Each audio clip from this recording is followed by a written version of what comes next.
Di lang sina Regina at Ogie ang nagpakasal ngayong araw, 30 lalaking magkakapatid, sabay-sabay na nagpakasal sa isang simbahan sa Pasay City. Nag-triple wedding daw sina Julius, Paulo at Lyndon Joaquin dahil wish ito ng kanilang ina na siya mismo nagplano ng kasalan.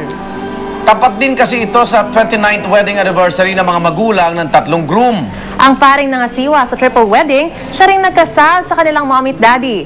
Game na game naman ang mga bride na sabay-sabay nag-I do at nag-wedding kiss. Samantala, kamangha-mangha ang stance ng tinaguriang The Great American Circus na narito po sa Pilipinas ngayong Pasko. At tampok din sa circus ang isang Pinay na nakipagsabayan sa pagsisirko. Saksi si Rana Crisostomo. Makapigil-hilinga ang bawat exhibition ng mga performer ng Great American Circus. May tumatumbling sa ere, sabay salo at landing sa lalaking ito na nakapatong pa. Ang isang ito, pagbabalanse naman ang ibinida. Nakakabilib naman ang galing at lakas ng babaeng ito at lalong napahangang marami nang maglambitin siya gamit lang ang kanyang bibig. Kinabahan naman ang mga nanood sa target shooting ng mag-asawang ito.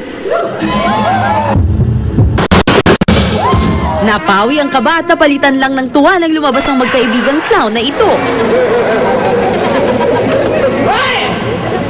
Dinilean naman ang dalawang ito na nagpakitang gilas habang umiikot ang tinaguriang Wheel of Death. Ang mga nakamamanghang pagtatanghal na yan, ilan lang sa mga napanood sa Great American Circus na talaga namang nagbigay ngiti, kaba at umani ng paghanga sa mga nanood.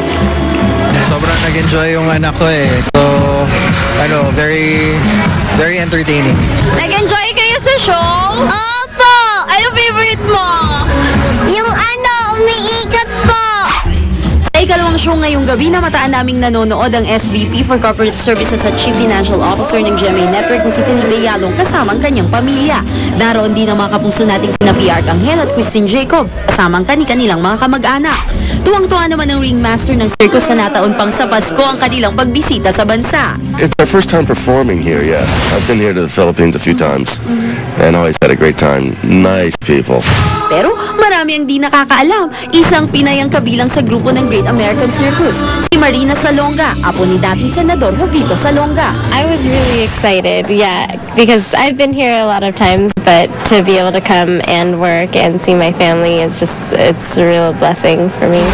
Hanggang January 4 magtatanghal dito sa Maynila ang circus. Next stop nila ang Cebu.